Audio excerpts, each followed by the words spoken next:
Independent thoughts, independent life. This is Chad Benson.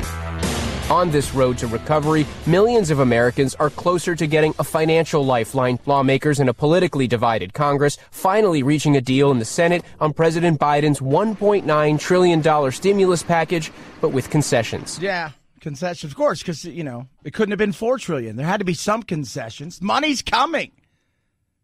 Money is coming. For some, it's free money. For a lot of others, it's going to be a bit of a lifeline. But for many people, Dave Ramsey said it. Look, if you need $1,400 right now to save your life, you got some other issues going on, right? You do. You got other issues happening. But it is coming. Doesn't mean that it's going to be the last of it. Doesn't mean it's going to change the world. It should help some people, and I think it'll be pretty good. But I think for a lot of other people, they're so far behind, and they're still trying to figure out when in God's name are we going to get past this? When in God's name are we going to move forward with this? When in God's name are we going to get to a position where we're able to open up and keep on going? When is this even going to get here? When does he sign the thing? And the House is set to vote and likely pass this Senate version in the next day or two. Then the White House says those $1,400 stimulus checks could hit bank accounts and mailboxes by the end of the month. There you go. So the end of the month. So it'll be April. So December was the last one.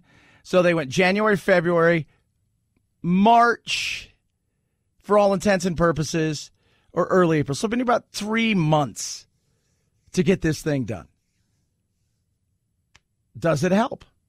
For some, I think it will. But for a lot, man, the toll that this thing has taken, not only on the health side of it, because you can't ever not say that, right? Like, because if you ever bring up money, economy, or any of that stuff, you're a bad person, Chad. You shouldn't say. No.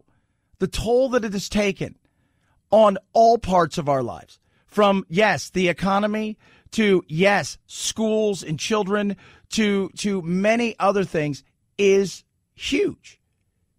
It is. CDC comes out with new guidelines yesterday. What exactly does that mean, these new guidelines? Like, what can I do? What can I? How could you tell me how I could hug somebody? Grandparents can visit with and hug family members that aren't vaccinated, as long as those family members don't have underlying medical conditions that put them at high risk for COVID-19. But don't throw away those masks. The CDC urging all Americans, vaccinated or not, to avoid medium and large-size gatherings, as well as non-essential travel. Public health experts echoing that plea for caution and patience as the number of Americans getting vaccinated increases. So you can hug your grandparents, but then what? Look, if you're 8 years old and you hug your grandparents, you want to sit in their lap and you want to hang out with them all day long, and they've both been vaccinated, have at it. What are they going to? You may get it as a child. So what? So what? Doesn't matter. Chances of you getting sick and dying from this are virtually nil. We don't say the same thing about flu. We don't say you shouldn't see grandma or grandpa. Right? We don't. We don't say you should isolate. No, it doesn't work that way. For this, we have this fear factor of you get it, you're going to explode. There's nothing you can do, right? So what can't vaccinated people do, right? So we know you can kind of visit some things. There's a few things you can do. You can be in a room with other vaccinated people. I talked about it yesterday with some of my friends. If 5 people are vaccinated and I'm in the room, right, and I've not been vaccinated, I feel okay. We could take our mask off and talk. I'm not worried because they've taken the vaccination, and this is how herd immunity works, right? I think I'm going to be all right. I'll take my chances, like being in a jacuzzi or a hot tub. There's 5 of them in there, and everybody can swim, and I can't. I feel like I'm going to be okay anyways, but just in case, somebody could probably rescue. It's enough of the crisis. So what can't you do? Explain to me why people who have been fully vaccinated can't just walk around like normal. All 3 of these vaccines that have been authorized so far, they are safe, they are extremely effective, especially at preventing severe disease, preventing hospitalization and death, which is wonderful for protecting the individual. There is now growing evidence that getting the vaccines also reduces your likelihood of being a carrier. We don't know exactly how much this reduces that risk, but it's probably substantially lower, and that means you could be asymptomatic yourself, but could infect others, but that chance is still much lower. Yeah, that's great. I mean, I get that. So here we go.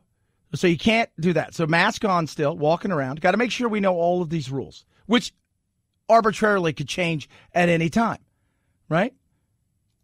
The airline industry today is really pushing back against these new CDC guidelines that fully vaccinated people should actually still avoid travel. Why is the CDC encouraging people who have been fully vaccinated not to travel? Well, I think the CDC is being far overly cautious in a way that defies common sense. If you're sitting on a plane, you're not necessarily sitting next to people with COVID-19. You're wearing a mask. Ideally, you're keeping distanced. And so it just doesn't make sense that you can't travel.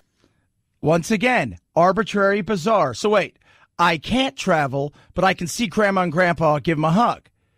But I've got a mask on, but everything needs to shut down. This is the frustration.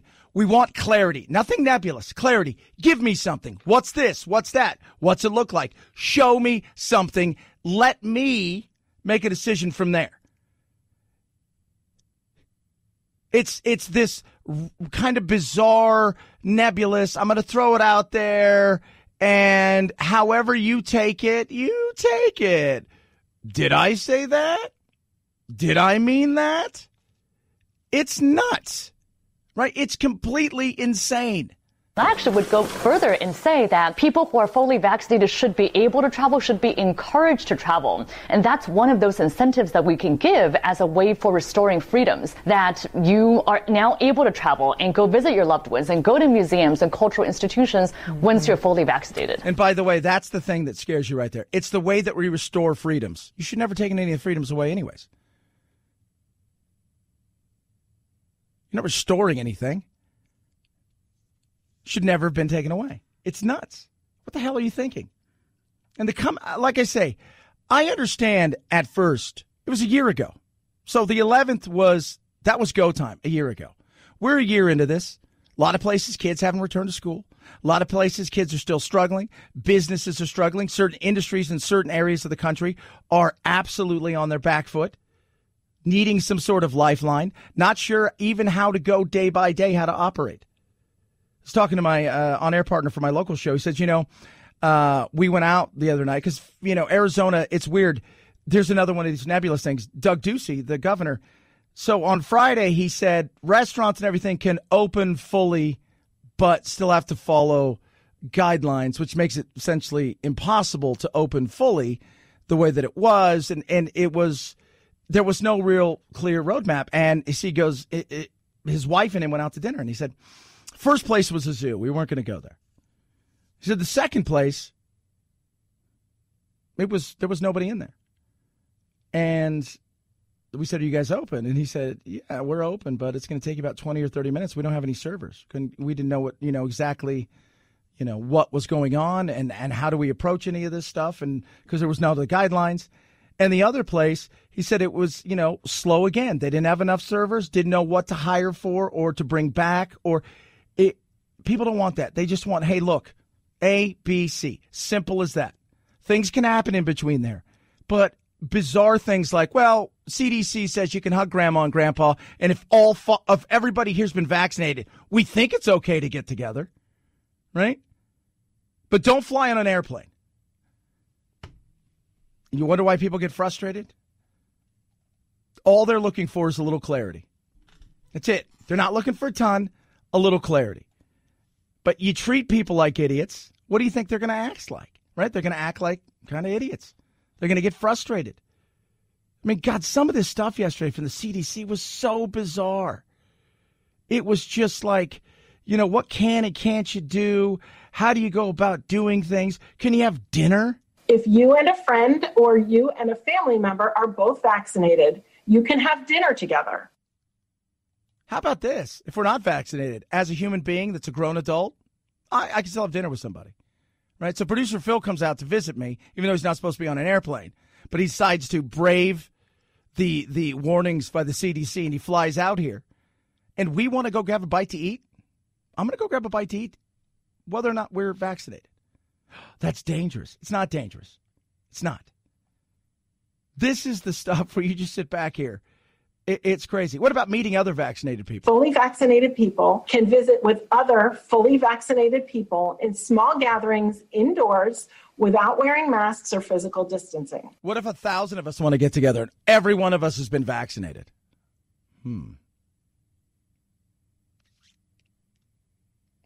I don't know. It's a good question, Chad. You wonder why people are frustrated? Things like that. So I can get together with other vaccinated people if I've been vaccinated, only in small groups. Just, oh my God. It's just, you wonder why the frustration. You shouldn't wonder, right?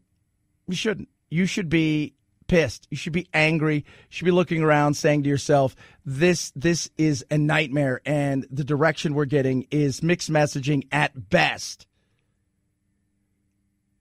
And at other times, it's not even mixed messaging. It's just downright politically insane messaging.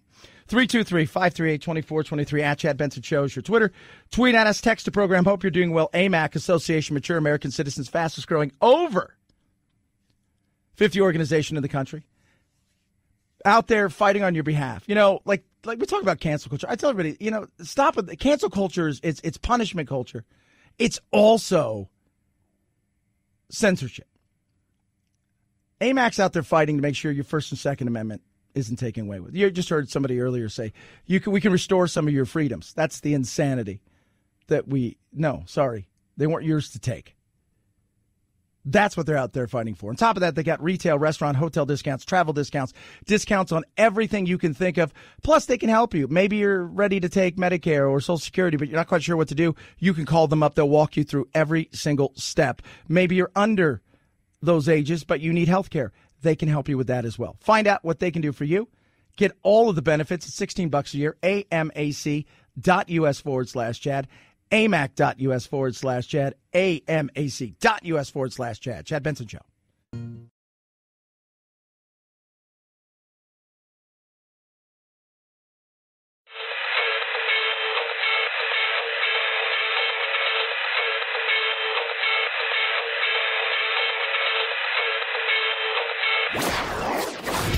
Don't let the Washington Beltway strangle you.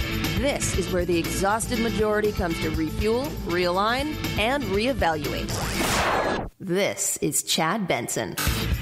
I just didn't want to be alive anymore. The claims explosive, the interview captivating, social media certainly taken over by Harry and Meghan, and the numbers were big. 17.1 million people watched Oprah talk to the royal twosome Sunday night on CBS. Those are the best numbers for a Sunday night non-football broadcast since last year's Oscars. CBS also says the interview generated 12 billion impressions on social media Sunday night, and it was the top trending topic well into Monday morning. Yeah.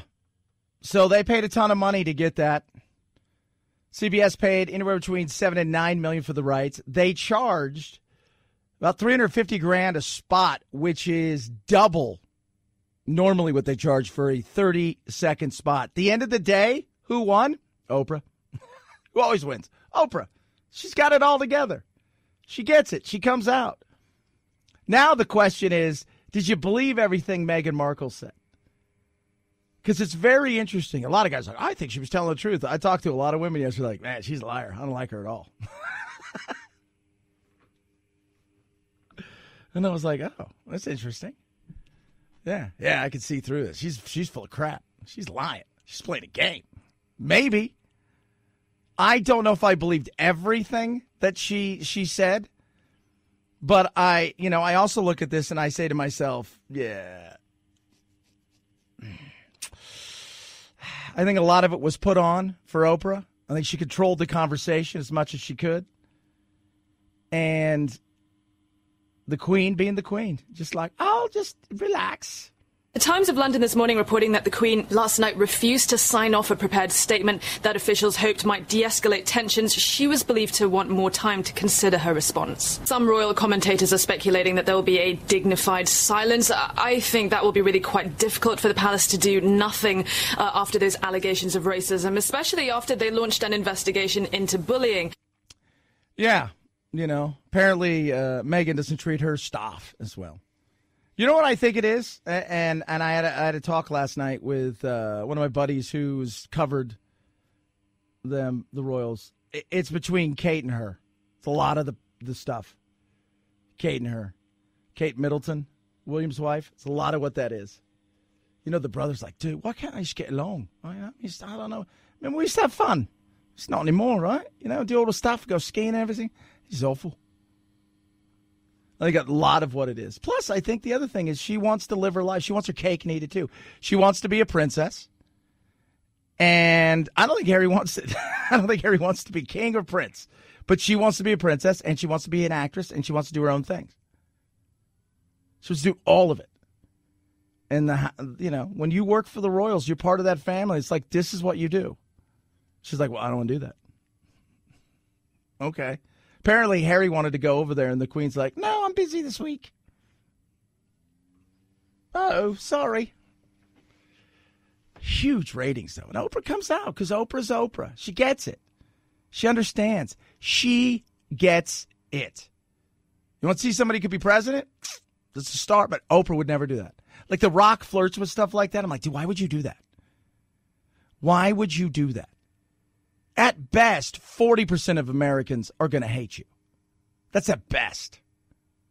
Because you've chosen a different side. You've had to run. You're not running as an independent. We'll at least give you some cover. You've chosen a different side. So even when you do well, people are still going to be like, eh. You're on the other team now. I can't look at you the same. Same thing with Oprah. You've built all of this empire when all people flirt about her being, running for politics. Why? You don't need anything else. You're more influential now. You don't want the nuclear codes. No. You want to come out every once in a while from doing all your business, do a couple big ratings, remind everybody who's the king or queen, and then bounce. That's royalty. 323-538-2423 at Chad Benson Show's your Twitter. Tweet at us, text the program. Love hearing from all of you. Pepe Le Pew. Gone. We didn't talk about it yesterday. I wanted to get to it. We will now, though. I promise you that. Chad Benson Show.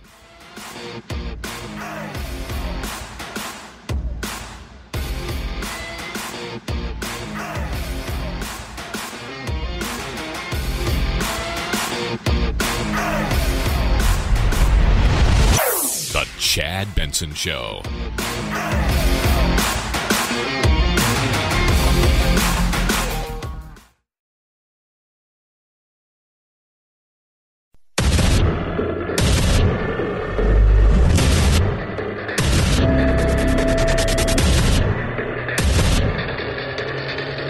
Independent thoughts, independent life.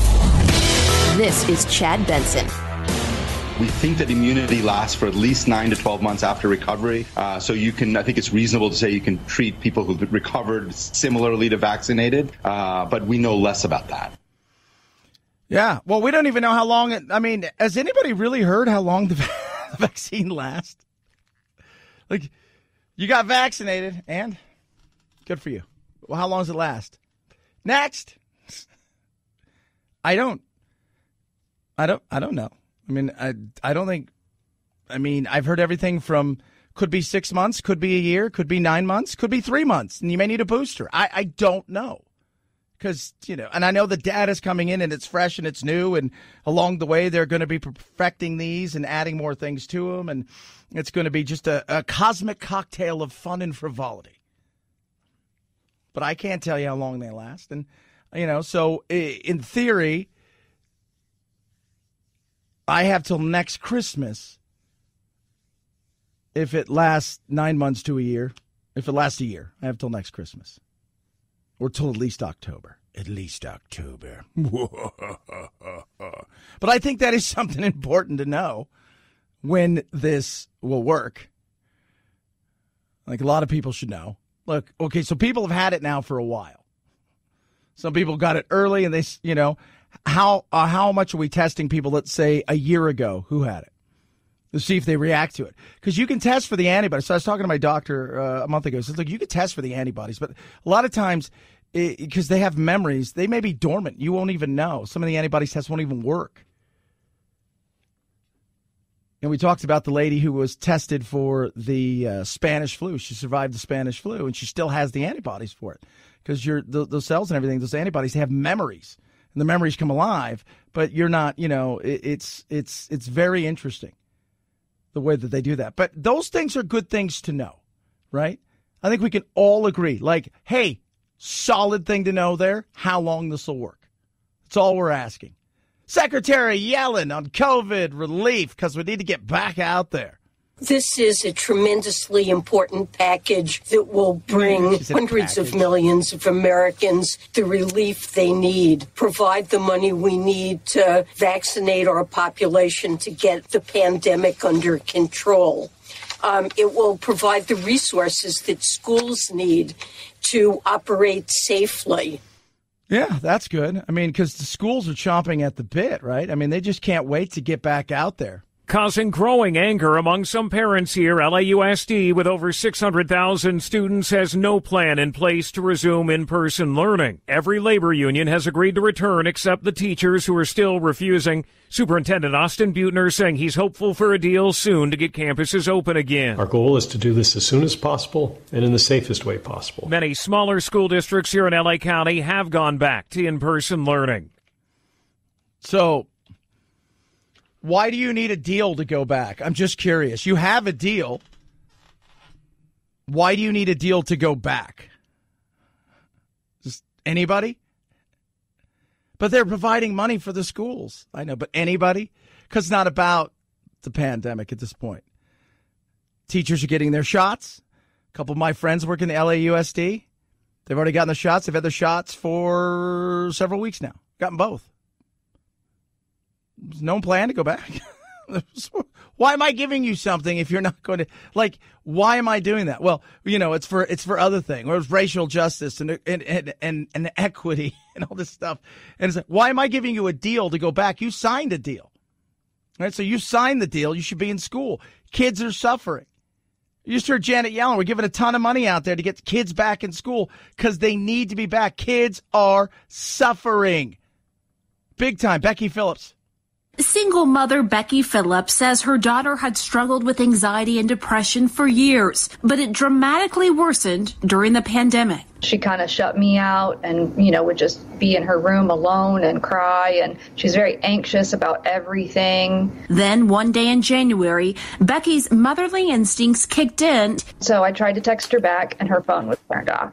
I just immediately knew something in me told me exactly what was going on. She had attempted suicide. Why? Because she's struggling. She's struggling. The mental health issues with children are through the roof. I've talked about it with my son. He's one example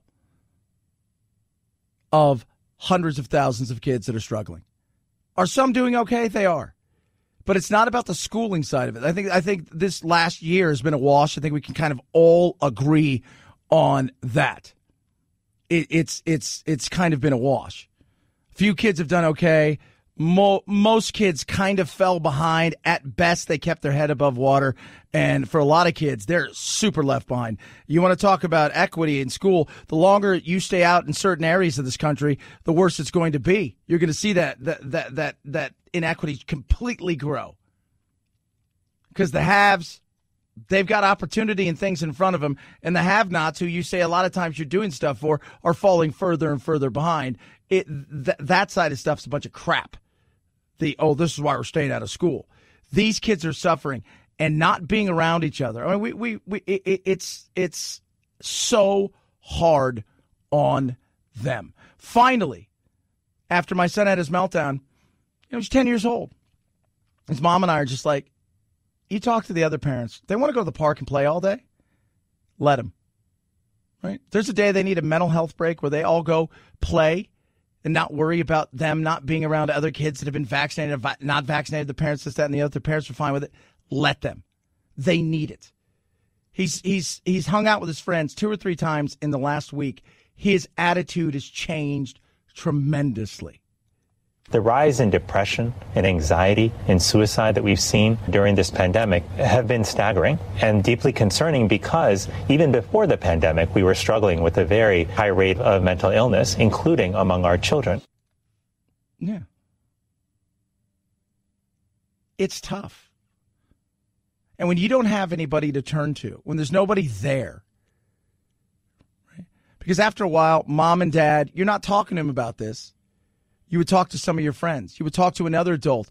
You can't be around those people. You can't have interactions when you're struggling. We've talked about it. What is it? Is like cutting and hurting yourself, or self-harm is up 300% from junior high or middle school all the way up to high school, depending where you're in the country, middle school, junior high. That's huge.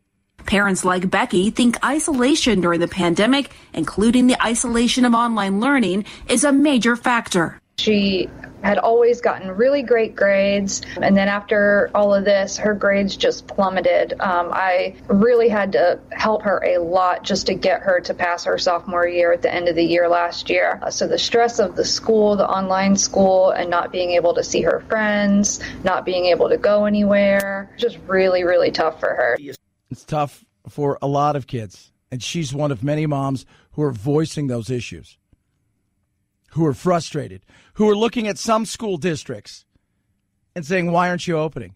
Who are asking some schools, why is it that we're only here one day a week? And some parent, look, some places just aren't set up for it. I get that. I understand.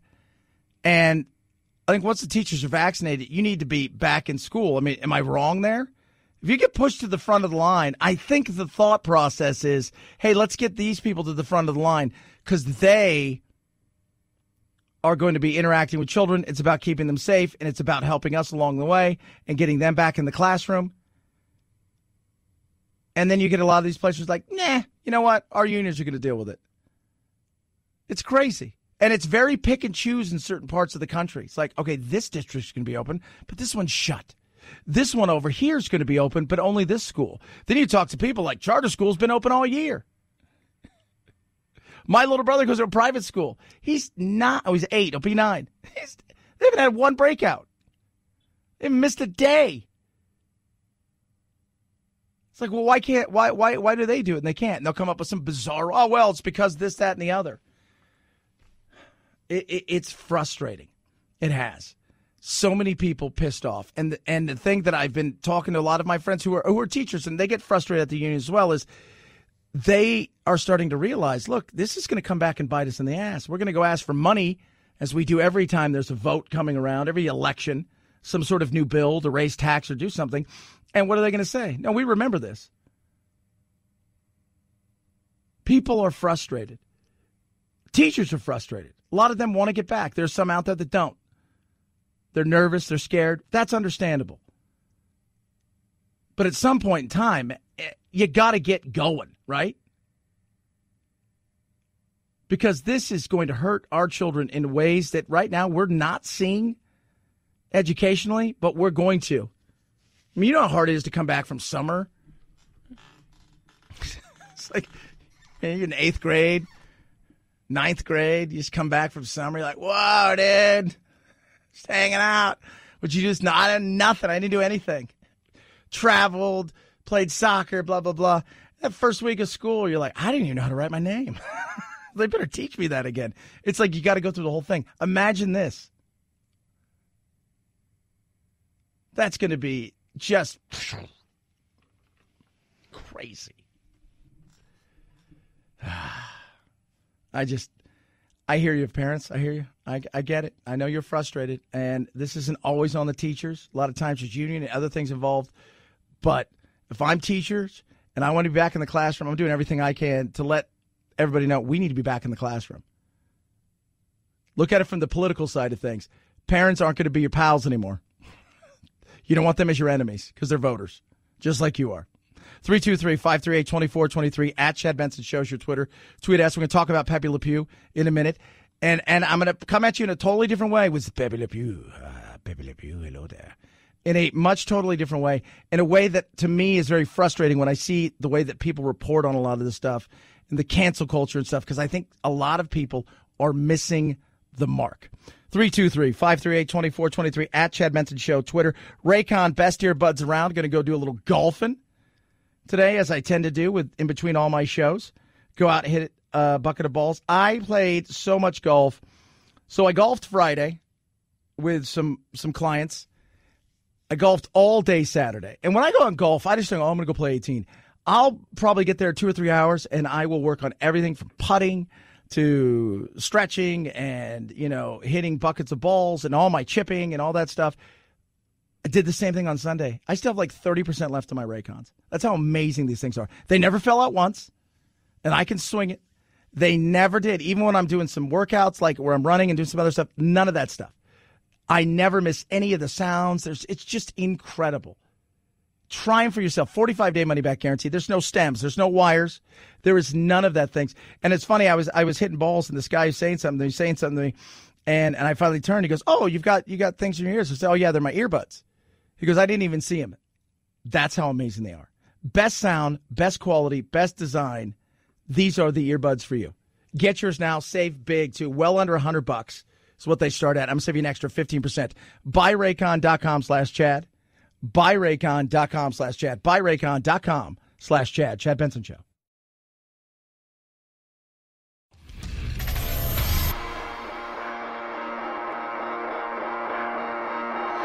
Welcome to Chad. No, not the country. The institution. The Chad Benson Show. The arms of Pepe are about you all the day live long. The lips of Pepe are upon you. Pepe Le Pew was never really my favorite. But there was he's getting canceled. They're taking her out of Space Jam 2. Warner Brothers said, look, we got nothing in the future for him. Nothing. And so he was going to, I guess the director's really pissed because there was a scene where he was in it. And essentially, it was a Casablanca-like scene. It's black and white. Pepe playing a bartender. What's he do? He hits on a woman. I know, shock. The woman is played by, I want to say Grace Santo. I could be wrong. I'll probably say that wrong. And somebody's like, you're a jerk and whatever. But what's he do? Kisses her arm. He pulls back. Then she slams Pepe into the chair. She plays Lola. Throws a drink on him. Spins him around. And LeBron stops him from spinning. Because they need to know, right? Where, somebody they're looking for. Or Lola, I haven't seen it. And so everybody's like, oh my God, I can't believe this is happening. Right? You need to tell us, Pepe, where this person or critter is. And he's like, I can't tell you where that is because Penelope the cat's filed a restraining order on me. And then LeBron James remarks, apparently in the script, Pepe can't grab other tunes without their consent. And then the lady that plays somebody's really upset because no, they should leave that in. That just shows what a strong, powerful woman it is. And it's just, to me, the frustration part is we allow stuff to get to here. It's different. The cancel culture is punishment. So it's really punishment culture. We want to punish you for something. And for a lot of people, it doesn't do anything to me. It hasn't hurt me. It hasn't helped me.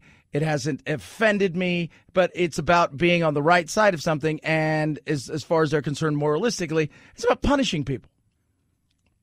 And then you've got censorship, which a lot of stuff is nowadays. What can we censor? What can we, it's understandable when you look at movies that they censor in the middle of the day and change some words or take some stuff out. That's understandable. Get kids around. Right, the whole he perpetuates rape culture. Look, he's in a world of wokeness. Yeah, you know what? He oversteps his boundary, but he's also. I never once, as a child, ever thought I was going to make any. First of all, if we're just going to go on game, he doesn't have any game. Never gets any of the ladies. Right. So, secondly, I never once thought, oh God, I got to be like Pepe Le Pew. Is that going to be your defense in court? Well, Your Honor. He watched the Warner Brothers cartoons as a kid, and because of that, he was influenced in such a way by Pepe Le Pew, you can't hold him responsible for any of his actions. That's the dumbest thing in the world.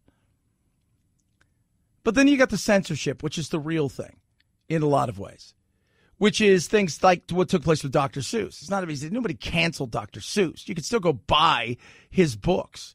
People said, well, capitalism, they're not actually, they canceled him. I said, no, they canceled him. It was censored because people felt, oh, you shouldn't see this. This is bad. This is evil. And all of these things. They don't understand the story. They don't understand anything about Dr. Seuss, what he was, how liberal he was, the things that he went through. There's good and bad in every human being. You understand none of that. That to me is the thing that frustrates, right? Like we're censoring words in great pieces of literature because, well, that could offend somebody. That's art. That's part of life. Right. And nowadays, everything is an offense. Everything is a microaggression. So I think we mix everything up with the difference between censoring something and canceling.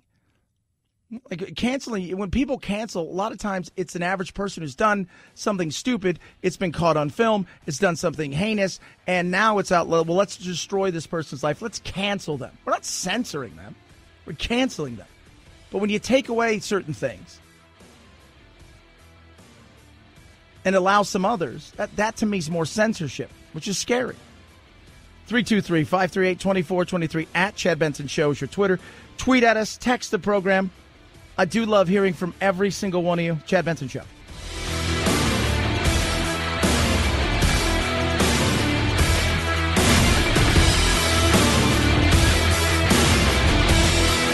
This is the Chad Benson Show.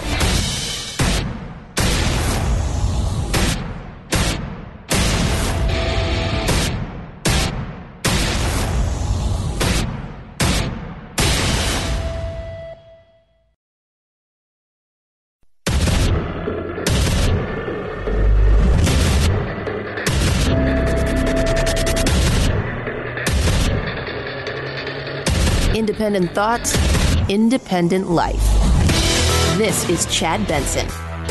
CDC missed the opportunity to be first, but I think the guidance that came out is credible and is based on the best available public health science. I hope as we learn more that the guidance comes out a little faster. Yeah, well, they gave us some guidance yesterday, right? The CDC on what you can and can't do, who you can and can't see, where you can and can't go, right? Like this is it. So let's just say you're in a group and everybody in the group has been vaccinated. Okay? Can we do dinner? If you and a friend or you and a family member are both vaccinated, you can have dinner together. Okay, fantastic. What if we're foes? Right? What if we're enemies? Look, I don't like you and you don't like me, but we've been vaccinated. So let's take this time to get together. Maybe we'll learn a little bit about each other. But it's only if you and a friend or a loved one. What about just a weird stranger? We'll call it Vaccinate Date. That's an app. Vaccidate. Have you been vaccinated and you'd like to date somebody else who's been vaccinated? It's Vaccidate. Okay? So we got that. So we know. All right? Let's just say others who have been vaccinated. Like, can we get together as a group? Is that possible? Fully vaccinated people can visit with other fully vaccinated people in small gatherings indoors without wearing masks or physical distancing. Dr. Rochelle Walensky, director of the CDC, USA America. What about, so small gatherings? What's a small gathering? What's if there's 1,000 of us that have been vaccinated? Like, let's say there's, like, if you bring your vaccination card, you can go to a sporting event. Are we going to limit that? Because we've all got the vaccination. What's good? What's the use? Let's put this thing to the test. Let's test this bad dog out. Let's put Pfizer and Moderna out there, baby. What if you got 5,000 people that are vaccinated tomorrow night? It's going to be a band. It's playing a special vaccination-only concert. Vaccination-only concert for one night. AC/DC. Can we all show up if we've been vaccinated? You bring a little card, right? Because that's never been done before in history. That worked out well. You say, hey, I've been vaccinated. Maybe you get a special shirt. Oh, look at that. But there's a lot of us, right? So we've all been vaccinated. Why does it have to be a small group? What about those pesky unvaccinated folk? Fully vaccinated people can visit with unvaccinated people from one other household indoors without wearing masks or physical distancing. Because if there's two of them, apparently the vaccination weakens. I can't hold on anymore. There's too many unvaccinated people in it. That's what the CDC gives you. What about a hug? Can I hug? Is that possible to hug? Is that possible to give somebody a hug? Grandparents can visit with and hug family members that aren't vaccinated, as long as those family members don't have underlying medical conditions that put them at high risk for COVID-19. But don't throw away those masks. The CDC urging all Americans, vaccinated or not, to avoid medium and large-size gatherings, as well as non-essential travel. Public health experts echoing that plea for caution and patience as the number of Americans getting vaccinated increases. So here's the thing. People don't want nebulous. They don't want they don't want this kind of weird like area of do this, maybe you can do that. This is where the personal responsibility comes in. This is where personal responsibility. Somebody got mad at me the other day and tweeted at me and tweeted at my other on-air partner for my local show saying, Chad, Gatos, I agree with you because, you think that we should do this, this, and this. And my other on-air partner, he's all about vaccinations. He's all about wearing a mask. I mean, he is super hypochondriac, but he was hypochondriac long before this. So this just is exacerbated. But, and Chad, how dare Chad essentially speak about personal responsibility? And I'm like, yeah, personal responsibility. We have to give people the right to have personal responsibility. It's the beauty of the world that we live in. We have our freedom. We have our choices. Well, your choices could affect me. So they could. But you were responsible, I'm not responsible for you.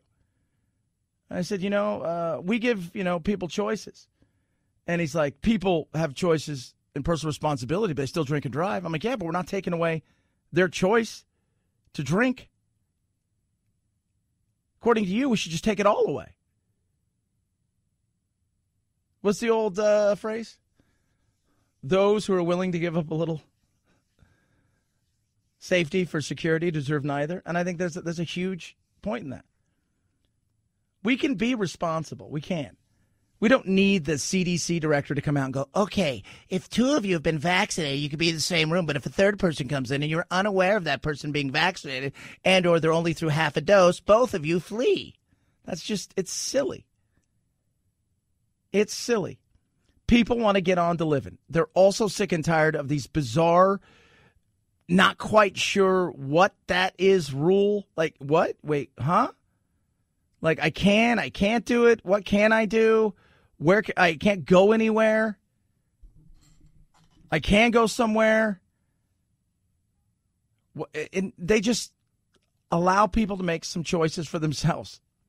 It's not that hard. And if we really want to get serious about defeating these things, there's a few things we got to do. America, we need to go on a diet. We're plumpy monkeys. We are. Oh, God, Chad. We're plumpy monkeys? Yes. Increased body weight is the second greatest predictor of hospitalization. 73%. So you do the math there, kids. 27% of people who died from this weren't nutritional overachievers. People of size, whatever you want to call them, body positives. They were food positive. You've tested positive for food. Lots of it. Probably didn't work out that much. But 73%? That you can't ignore that data. One study group found that 46% of those who've died from the virus were obese. 27.3% were overweight. There's another study that says 78%. Let's not also forget that you have how many people that they go over and over again say that lack vitamin D. Is it 4 out of 5 people who got this lack vitamin D? Old age is the only risk higher than this. So if you're big and you're old, that's crazy. But we talked about this last week. And people are like, I'm not body shaming anybody. Just being honest. But by the way, if COVID wasn't here, you being 5'2" and 300 pounds, no matter how positive you are about it, it's not good. It's not good for your joints, not good for your body, not good for your health, not good for your employer. Not good for your work. Not good for your business if you own a business.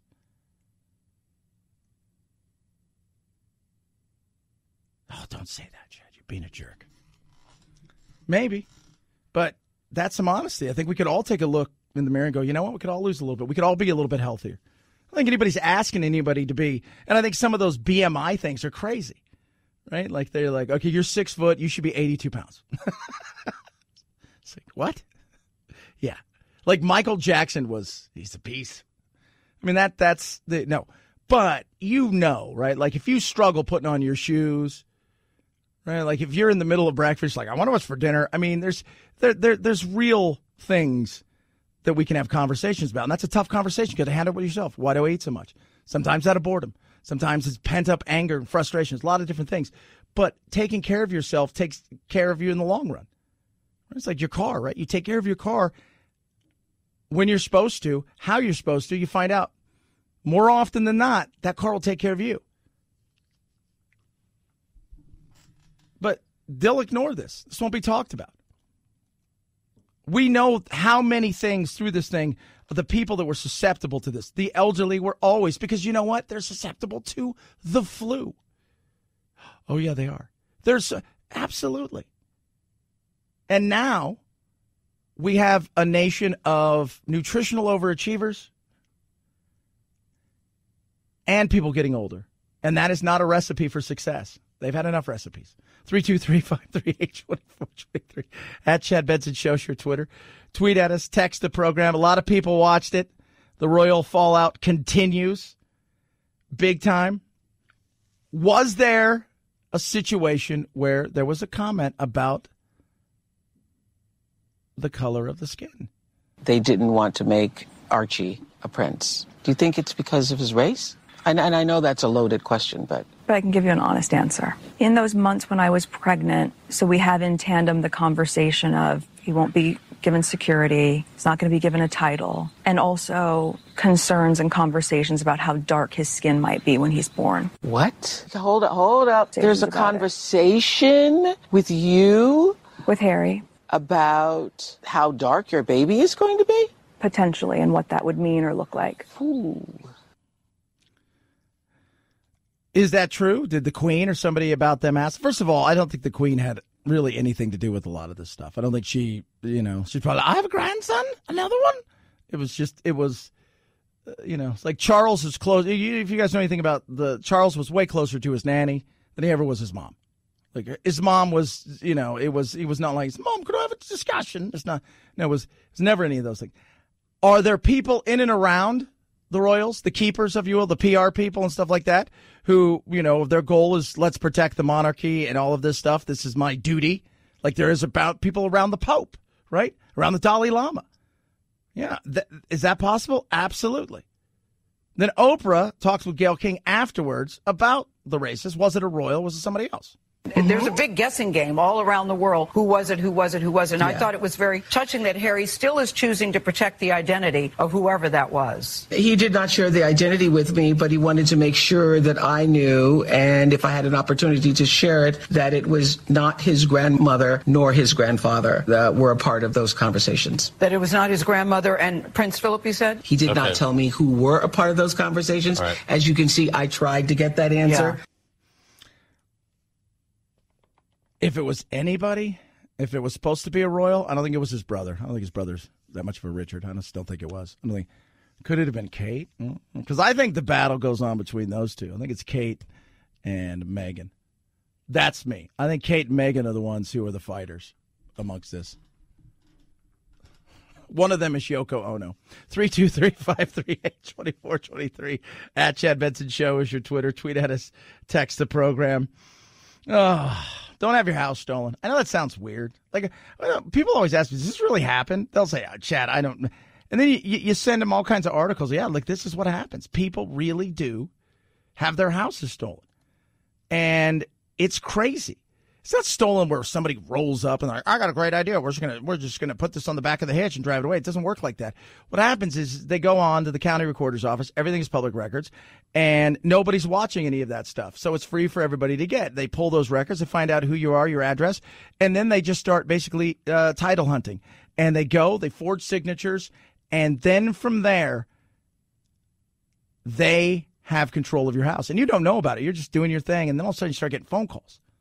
and you realize that somebody's done something and it's going to cost you thousands upon tens of thousands, maybe in 100,000s, either pay back all this stuff or fight it out in court for usually somebody who lives on the other side of the world. Home Title Lock takes care of all of that for you. Guard your title. Doesn't allow anybody to get in there. When somebody does, they alert you to you immediately so you can put a stop to it before it ever begins. And should somebody happen to get in there and steal your title while you're with Home Title Lock, $250,000 to help you fight that battle in court. Don't be caught out. Home Title Lock wants to show you how easy it is. Go to HometitleLock.com. Use code radio. See if your address has been used and or if you've been a victim. Get 30 days free protection right there. That's code radio at HometitleLock.com. Code radio, HometitleLock.com. Chad Benson Show.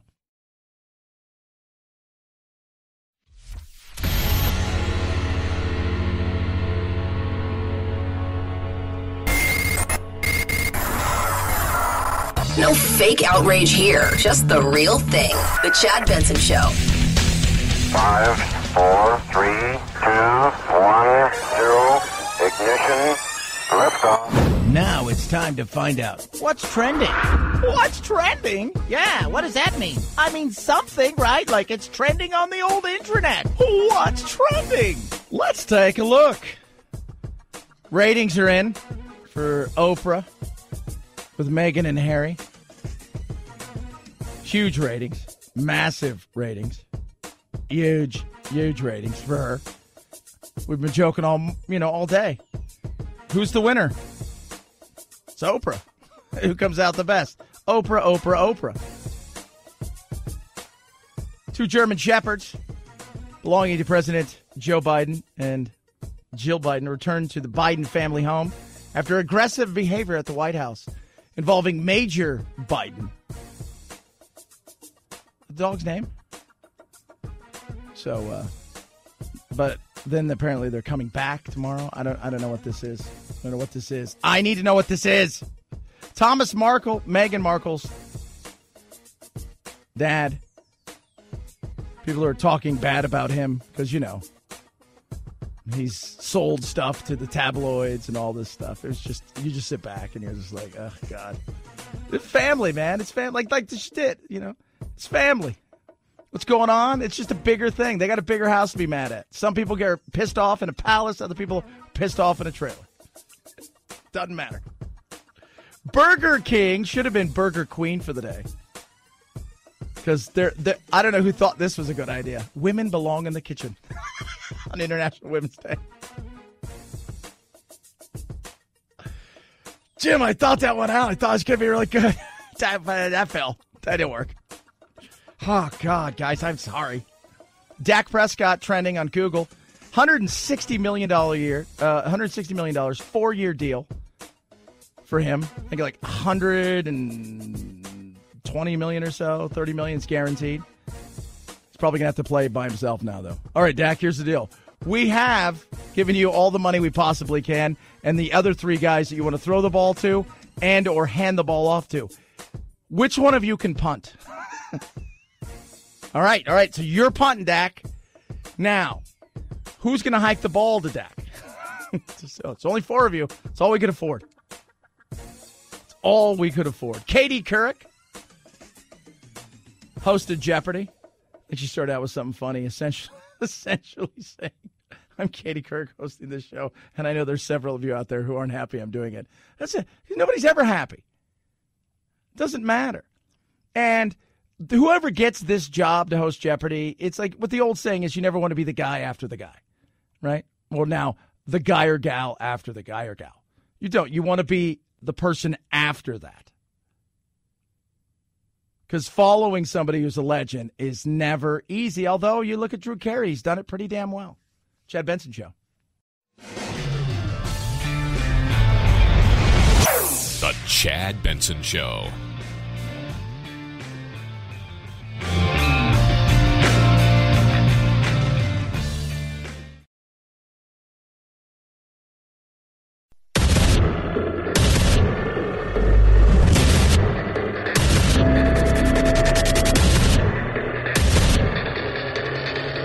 Independent thoughts, independent life. This is Chad Benson. we can see the light at the end of the tunnel, because we've spent a year battling, trying to survive, underwater, suffocating, wondering, do I close it? Do I keep it open? It's a restaurant owner still trying to figure out exactly what needs to happen with their restaurants as this thing continues to go on.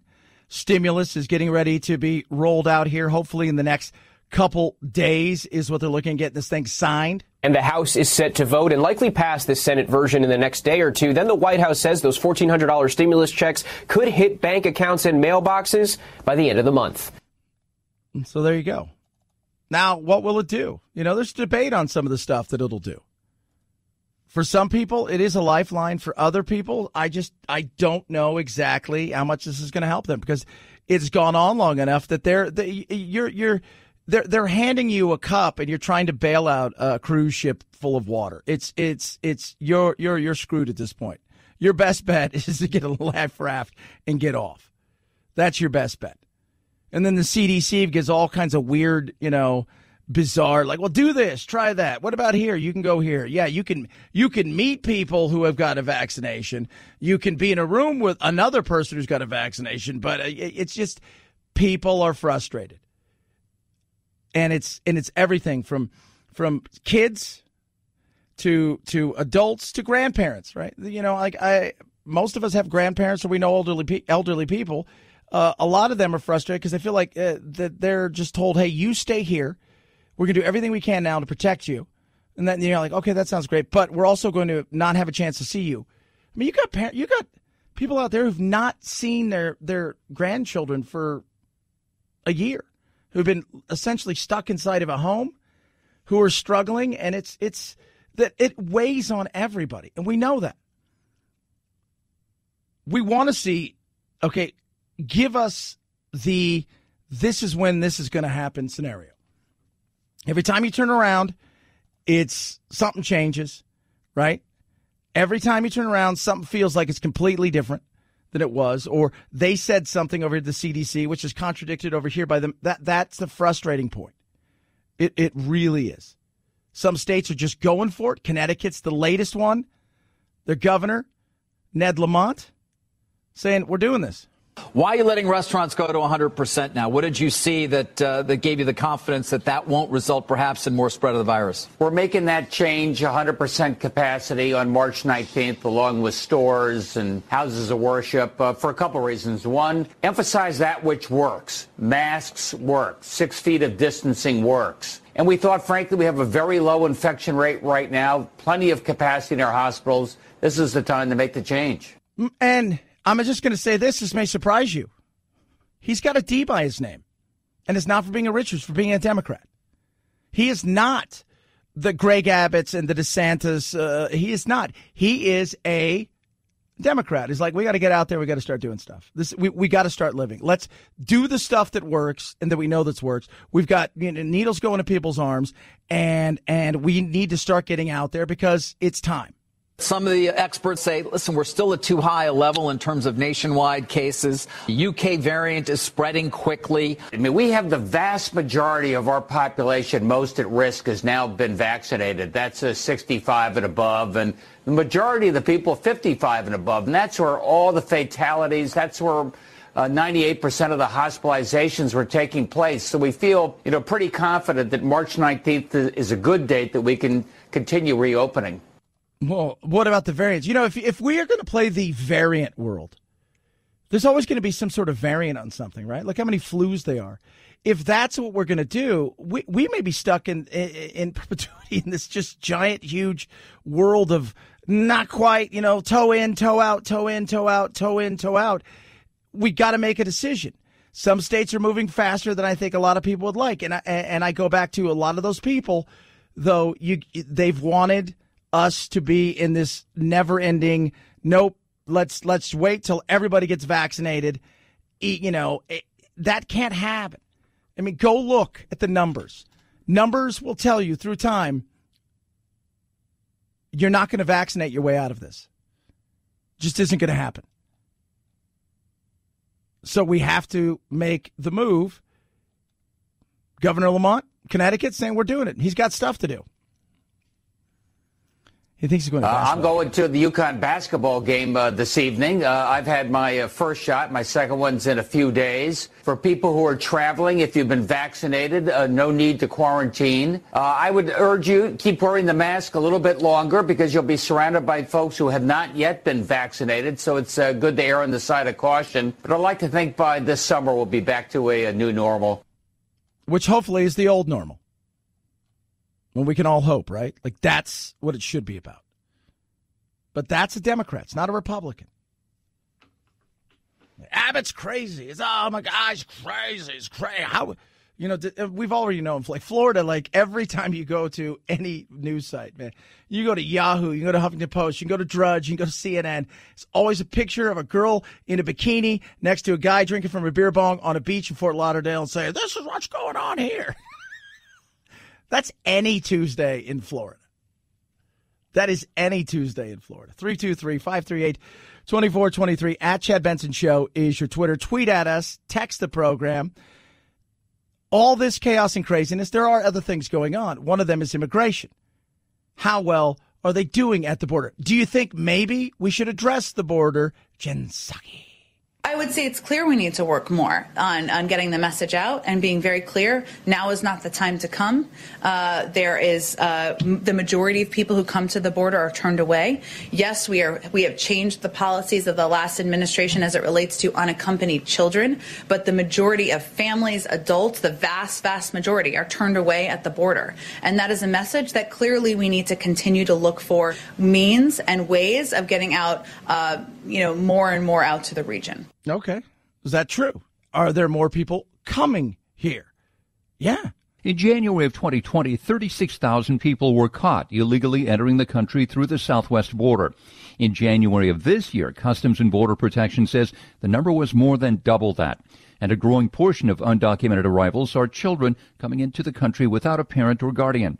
The Biden administration is dealing with the same quandary that the Trump administration did, working with charities and nonprofits to find shelter, water, and food for the new arrivals. What did you think was going to happen? Of course that was going to happen. They're not doing anything to dissuade it. They're not. And now the scary thing is using your child as kind of a lost leader of sending your unaccompanied minors here, if you will, and not ones with a pickaxe and stuff, but minors, children, and having them come here. They may think, well, it's cool. It's a different way of getting ourselves into the country. It's frustrating. And we need to do something about it. And nobody has any real want to do anything. Because if Biden says, look, I'm going to do this. We're going to allow people to be residents, but not citizens, for 10 years. And after that, and it's going to be, we're going to do a background check and we're going to do all of these things. But this is it, period, case closed. And we're going to build a wall twice the size of what Trump wanted to. And everybody that comes over here gets catapulted on a trebuchet back over the wall.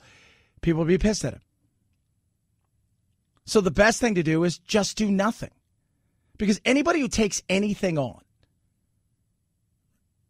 you're going to be the bad guy or gal. That's the way it's going to be. You're the bad person. You've had to take something on. Something's been ignored. Something we knew we needed to take care of, right?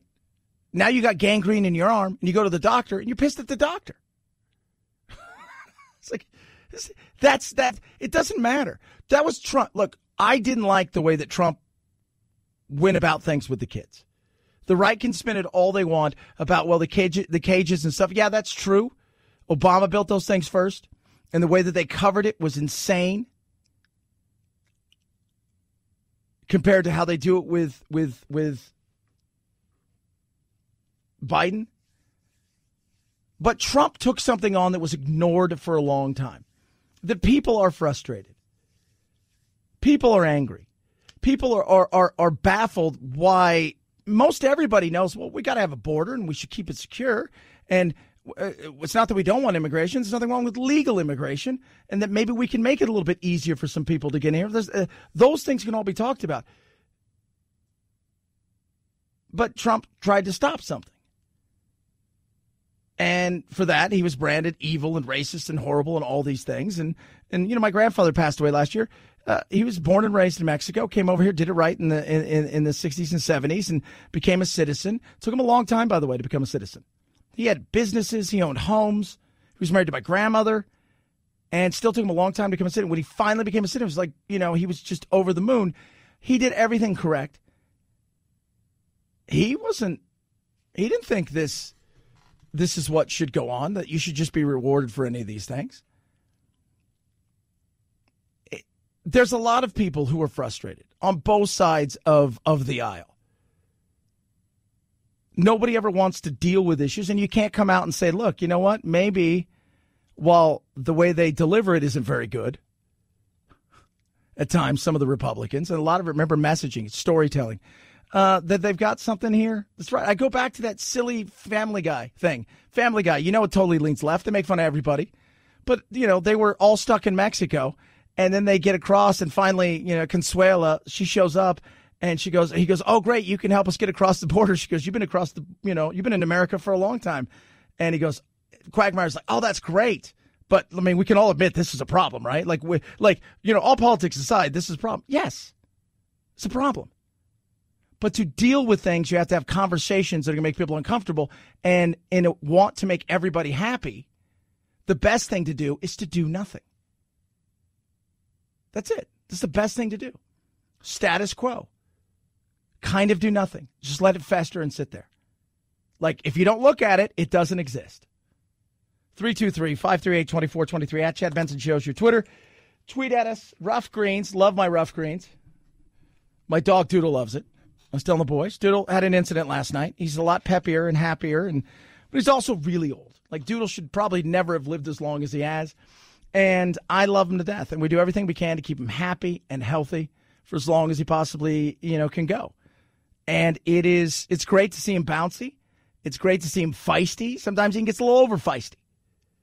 But Rough Greens has definitely changed it, and that's why I give it to my puppies. So we got younger dogs, and I want them healthy for as long as possible. I don't want them to have, stomach problems, aching joints, or arthritis. I want them to be happy and bouncy for as long as possible. It is not dog food. It's a supplement. It goes on top of your dog's food, brings it to life. It's got vitamins, minerals. It's got probiotics, omega-3, 6, 9. It's got all of this stuff, and it's incredible for their gut health and their overall health. They're shiny, they're happy, they don't have stinky breath, and most importantly, Doodle, his legs don't hurt, his hips don't hurt, and he's got a great appetite. This is what Rough Greens want you to do. They want you to try Canine VitaSmart without purchasing it. You pay for shipping, they're going to send you a bag for free. RUFFgreens.com/Chad, roughgreens.com/Chad, CHAD. Or call 833-MY-DOG-77, 833-MY-DOG-77. You pay for shipping. They send you a bag free. Rough Greens, they make any pet food better. Chad Benson Show.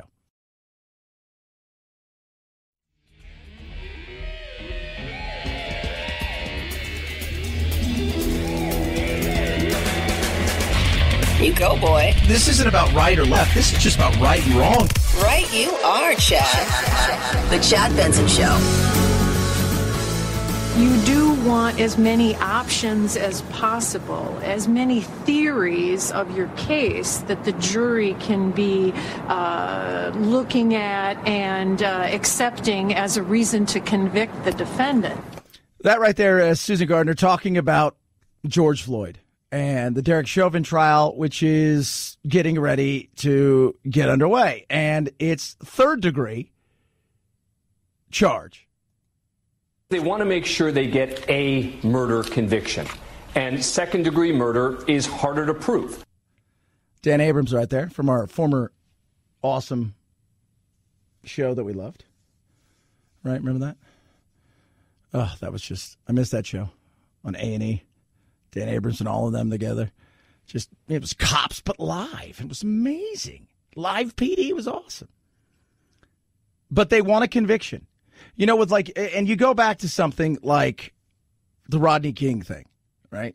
Or OJ, these high profile cases, when in many cases they overcharge and they go for something where in reality, it's going to be extremely tough to prove that, even though that might be the right thing. And you can look at you've got to go through the whole thing. And remember, as they go through the whole jury side of stuff, which is what they're doing right now, it's about finding you only need one or two of them to upset the apple cart. You only need a couple of them to get a hung jury. You only need a couple of them to get to a point where, you know what? While I think they're guilty of this, you guys have given me this right here of which I have to go on. So these are the instructions I have. And based on those instructions, while I think Derek Chauvin is guilty of something, I don't think he's guilty of what they have told me he's guilty of. Oh. That's why the second degree was, you had to make your choice. You're also going to have to show the cause of death. Remember, the medical examiner listed 3 basic reasons: the incident itself, drug use, and underlying medical conditions. So what prosecutors are concerned about is that maybe some of the jurors, all of the jurors, whatever the case, might not be willing to go for second-degree murder. And that's important. Won't do that, but we'll do third. Now, the judge, Peter Cahill's telling everybody, hey, it's what you can and can't do. During these proceedings, please refrain from using Facebook, Twitter, or other social media to announce that you are a potential juror or to comment on this trial. Because people are stupid, and they're going to do it. They're going to be taking pictures. Shh, look at me. What's up? Yep. Am I in the jury? Whoop. Should you have to be told that? I think you have to be told that now. I think you have to be told what you can and can't do. Afterwards, go out if you want to. But during it, let's not do that. Right? If you could just for a second not do that. 323-538-2423 at Chad Benson Show's your Twitter. Tweet at us, text the program. It'll be interesting to see how this thing plays itself out. How long does this go? And then you go back to, and I'm going to put it out there.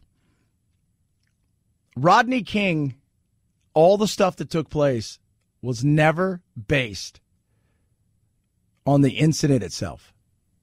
When everything flared up and got out of control, it was based on the not guilty verdict.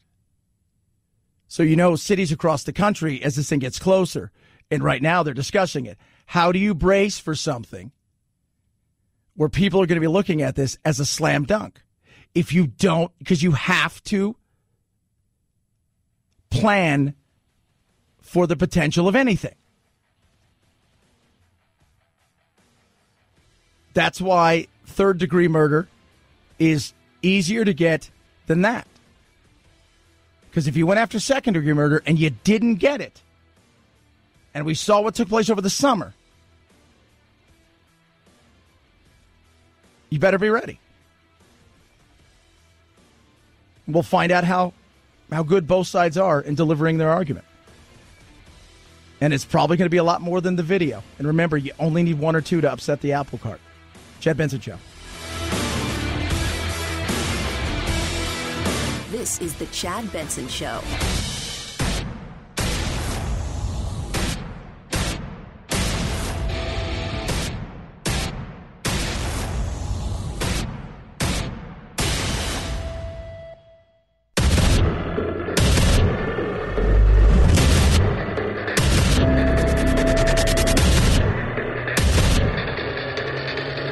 Independent thoughts, independent life. This is Chad Benson. The history with this virus has told us when you start to plateau at a level as high as this, which is about 60 to 70,000 cases a day, that you are by no means out of the woods. The history has told us that if it plateaus at 60 to 70,000 cases a day, that this is just the eye of the storm, and that by next week we'll be at 50 million cases a day, in which case we should all wear 4 masks. It's never anything that's ever good. It isn't. The frustration. I get it, right? Your first responsibility when you take an oath as doctors, well, you're not going to do any harm. It's that's the goal. That's the goal. Understandable. But right now, I think people are over these kind of things where this is what you can do, this is what you can't do, this is where you can go, this is when you who you can hang out with and how you can hang out with. Can you see grandma? Is that possible? You can visit your grandparents if you have been vaccinated and they have been too. Yeah, but what if your kid's 9 and hasn't seen grandma in forever, and grandma lives for your son or daughter or non-gender specific child? What if? I'm curious, because there is no vaccination for them. So grandma and grandpa may be vaccinated, Dr. Walensky, but guess what? There's nothing for him, her, they, them. Somebody should just name their child that one day. What's the name of your child? Him, her, they, them. No, really, it is. So what are you going to do? Are we just going to let, hey, grandma and grandpa, sorry, it's nothing I can do, mom and dad. You just can't see the child. We'll Zoom. It's not the same. It's not the same. She also talks about all the other awesome stuff that you can do if you're vaccinated. Fully vaccinated people can visit with other fully vaccinated people in small gatherings indoors without wearing masks or physical distancing. So you guys can do that, for those of you that want to see other people, talk to other people. Okay, are we already doing that? Like the way that this entire way that she talks, it's like you're talking to a child, right? Like this is what you're talking to as a child. So if you've been vaccinated and your friend over here has been vaccinated, you guys can go and be friends together and you don't have to worry about anything and you don't have to have a mask on. If you and a friend or you and a family member are both vaccinated, you can have dinner together. Did you guys know that? So you're a friend, they're a friend, and you're like, we're hungry. You can have dinner. And you could even take off the mask when you eat. Sometimes, but not always. It's ridiculous. It is, but this is what we've got. This is what we've got. People want to get back working. People want to get out there. I know, Chad. I know that you think, oh, Chad, you just don't get it. No, because here's the thing. You know, I get a lot of people that text me, tweet throughout the day, and you start to become recognized. Some of these people become recognizable because a lot of them have been with me for a very long time. Since I started this Dog and Pony show way back in the day in Palm Springs. By the way, I just want to wish everybody out there a huge thank you to including producer Anthony and Phil, because we've been doing this thing now for, I think we're going on 7+ years together, maybe 8, and it's incredible. So thank you guys for all who've listened to this Dog and Pony show. But you start to recognize people. And as that happens, you start to see the way that, like, even through some of their earlier tweets of me when this thing first has taken off, that they also are starting to move their goalposts to different places to try to make them feel like, you know, they want this 100% guarantee and certainty of something. You just don't get that. You don't. You're not going to get that. Calculated risk is what life is all about. It's what makes life worth living. Is taking the risk in life. Sometimes the risk is small. I could stub my toe. Others, it's big. Others, you don't think there's much of a risk, and you know what? Something can happen. But that's life. It's what living's all about. Well, Chad, you could kill people. You could. But by the way, if you're asymptomatic, right? Because if I'm sick, right? If I know somebody's sick, like, oh, you know, so-and-so's sick, I'm not going to go visit them. I'm not. Especially if they got the stomach flu. If they maybe got some regular flu or a cold, that's a different thing. But I'm not. I'm going to give them space. No, I would say the same thing to somebody else. You know, don't worry about it. But if you're asymptomatic, you don't know. So when people say, well, you could give somebody something, it's possible. But if you don't know you had it, how would you know you gave somebody something? What if you're like me? You did everything you were supposed to. Socially distance, right? You don't go out to eat. I haven't seen a movie in going on 14 months now. Haven't seen a movie. I love movies. I was going back through my bank thing. The year before last, I saw 26 movies in the theater. The year before that, I saw like 40 something. Last year, nothing. I don't eat out. I haven't eaten out. I went to the Olive Garden in late January last year, and I haven't eaten out since. I've gone to, like, you know, fast food place, something. I've done everything. I still managed to get it. It's about taking calculated risks. They're smart. It's about being responsible. And when I put that out there, people get mad at me. Oh, Chad, you can't say stuff like that because people can't be responsible. No, you're responsible for you. I'm not talking about all people. People are going to be stupid. Right? Stupid was around long before the coronavirus, and stupid will be around long after this. You can do what's best for you. You can take the risk that you think is worth it for you and your family. And when you're fully vaccinated, producer Phil and I were talking about off the air. Were you reading something, Phil, where it says it's your oyster, the world of vaccination? No, I was just talking off the cuff. Yeah.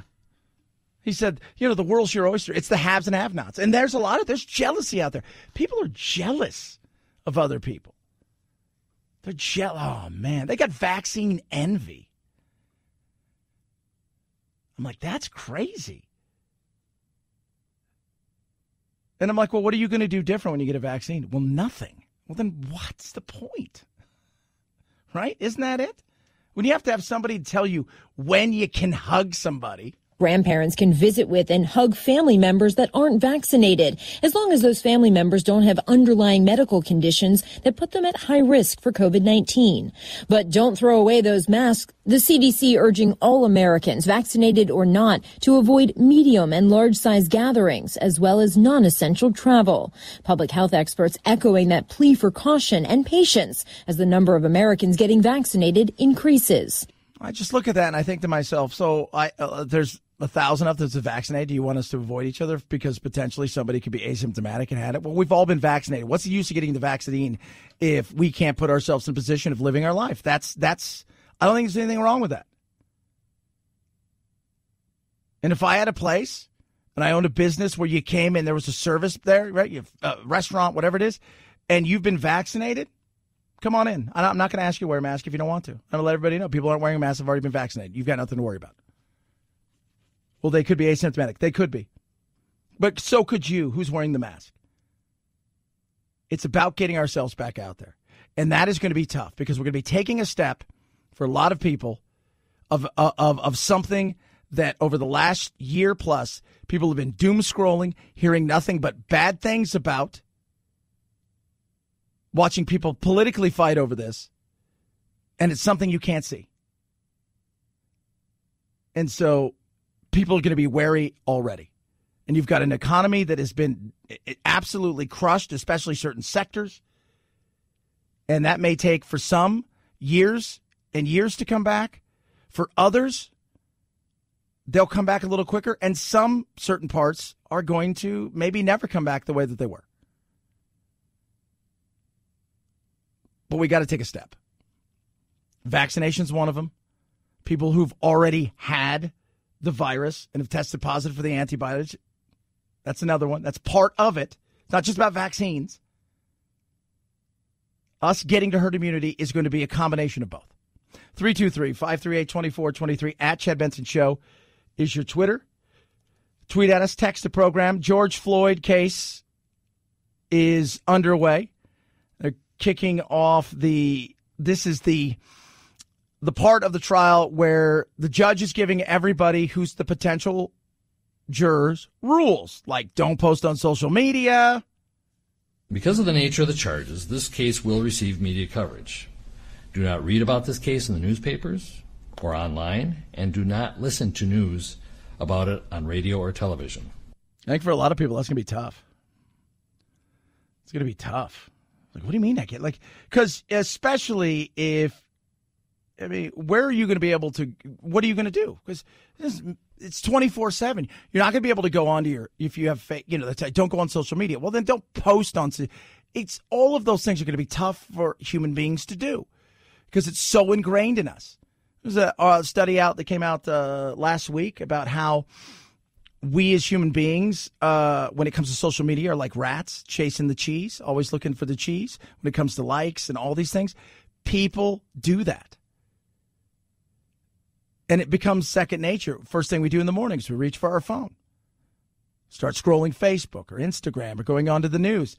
That's a tough thing. That is a tough thing that they're going to have a real issue finding not only, jurors that are completely, hey, look, I'm neutral in all of this, and I haven't made up my mind, and I know something about it, but I don't know everything. I didn't see the video. It's just going to be, that's going to be a tough thing to do. It really is.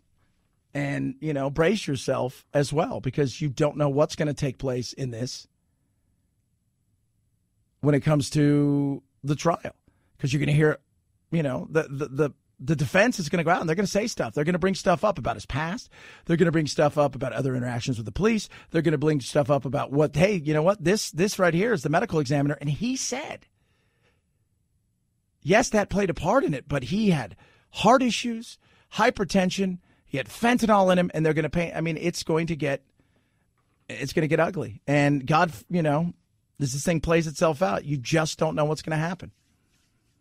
You don't. You think it's a slam dunk, but people out there are nervous that they're going to find something else out, and it's going to end up changing everything. And, oh, goodness. 323-538-2423 at Chad Benson Show's your Twitter. Tweet at us. Text the program. Love hearing from all of you. Meghan Markle. Talk about the numbers that thing pulled in. Who was the real winner? Touch on that. Wounded Paw Project, amazing organization. Incredible. What do? They rescue dogs, right? So not just any dogs. They go and rescue dogs that are in places where they're set to be euthanized.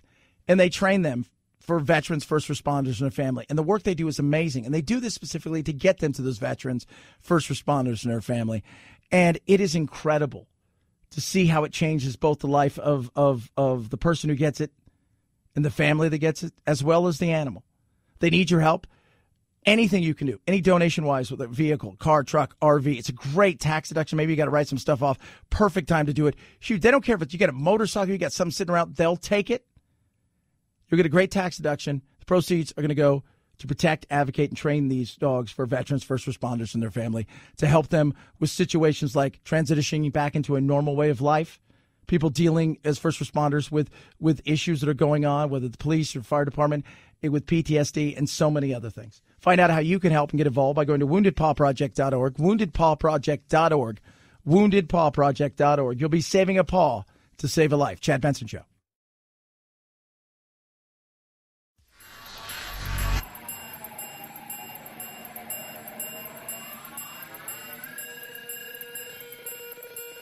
Set Chad straight. Text the show, 323-538-2423. That's 323-538-CHAD. Someone has to do it. Might as well be you. The Chad Benson Show. I just didn't want to be alive anymore. The claims explosive, the interview captivating, social media certainly taken over by Harry and Meghan, and the numbers were big. 17.1 million people watched Oprah talk to the royal twosome Sunday night on CBS. Those are the best numbers for a Sunday night non-football broadcast since last year's Oscars. CBS also says the interview generated 12 billion impressions on social media Sunday night, and it was the top trending topic well into Monday morning. Yeah, $350,000 is what they charge for a 30-second spot. That's about double what they normally charge, and Oprah wins. It's good for Oprah. She gets her thing. But did anybody really say something about the color of the skin? I mean, that's, of the baby, which is stupid. First of all, they're both great-looking people, so the thing's going to be great-looking. Secondly, who cares?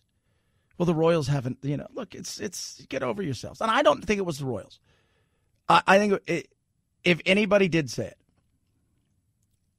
and this is just me, right? This is me just pontificating. It's just me just blurting stuff out.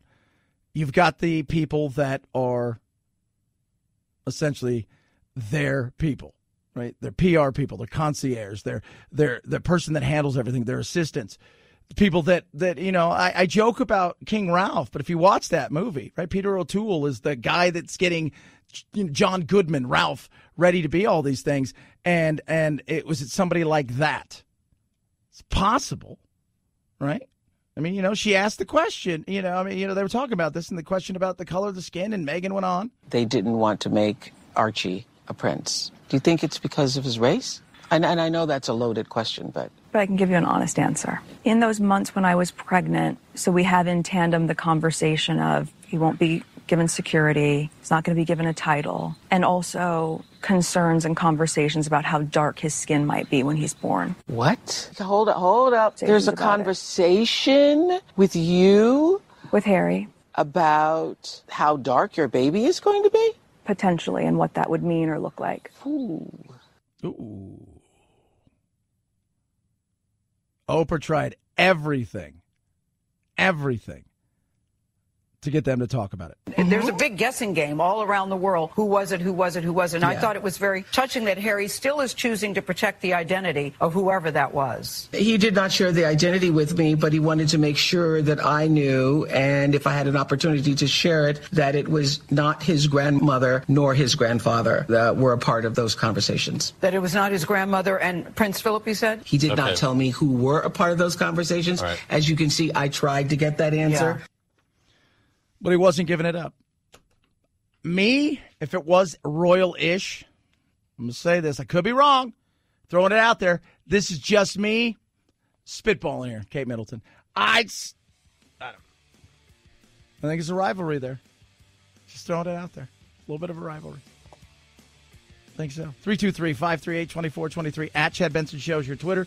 Tweet at us. Text the program. When you're going to get your stimulus. We're going to talk about that. Is it tomorrow? Is it next month? Next year? Chad Benson Show.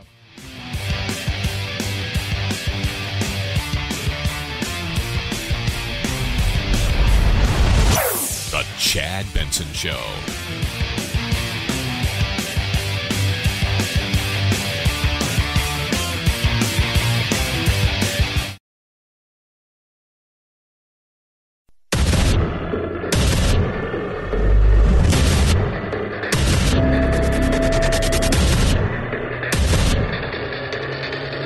Independent thoughts, independent life. This is Chad Benson. We could have had a bill that was, a fraction of the cost of this one that could have gotten bipartisan approval and support. But the Speaker decided to go in another direction. Liz Cheney there talking about what the Speaker did, because the Speaker's evil. It cost a lot. Right? I mean, that's just what this thing this thing cost a ton. We talked about we could have let's have a bill that addresses the needs of the people and small businesses, and then we can take on the other things. But that was something that they didn't have to. And those are consequences of losing elections. Those are consequences of not being able to put people forward who can beat the other side, whichever side you're on. So the consequences last year was Kavanaugh, right, the year before, and then you had the latest of the Democrats freaking out over the fact that yet another, Amy Coney Barrett is the next SCOTUS, and oh my God, those are consequences for losing an election. And for the Republicans, your consequences, the Speaker controls it. Chuck Schumer controls it. So you are limited in what you can do. And now there's a ton of money we're going to be owing, and we're not going to be out of this. It's a real tragedy. When you look at that package, we know that the result of that package is going to be middle-class tax increases. We know for sure that it includes provisions that are not targeted, they're not temporary, they're not related to COVID. And there's plenty of it out there. There's always pork and stuff. You've got to look at and read the fine print. See who's getting something. And this is where we are. When are you going to get it? That's for a lot of people trying to figure out, okay, so we're going to get it. When is that going to happen? Is it tomorrow? Is it going to be delivered in your bank account soon? How fast? So what happens? It goes from the House to the Senate. Senate made some changes. They voted on it. Now they're sending it elsewhere to vote on it again. I wonder what House that could be. And the House is set to vote and likely pass the Senate version in the next day or two. Then the White House says those $1,400 stimulus checks could hit bank accounts and mailboxes by the end of the month. So there you go. By the end of the month. So be prepared. It is coming. This is weird talking about Liz Cheney. All those Republicans that, went after her. Your dad's Dick Cheney. I mean, he's Emperor Palpatine. You've messed with my daughter. Now you must pay. Get me Halliburton on the phone. You're sitting there. Next thing you know, boom. Let this be a warning to all of you. Don't screw with Dick Cheney. 323-538-2423 at Chad Benson Show's your Twitter. Tweet at us. I do love hearing from you. Good news, bad news. So first today, the story broke about the dogs in the White House. Did you see the dog? I want to show you something I noticed. Doesn't he look a little rough? I love dogs, but this dog needs a bath and a comb and all kinds of love and care. I've never seen a dog in the White House like this. Yeah, Major looks a little bit hot. Kind of a hot mess right there.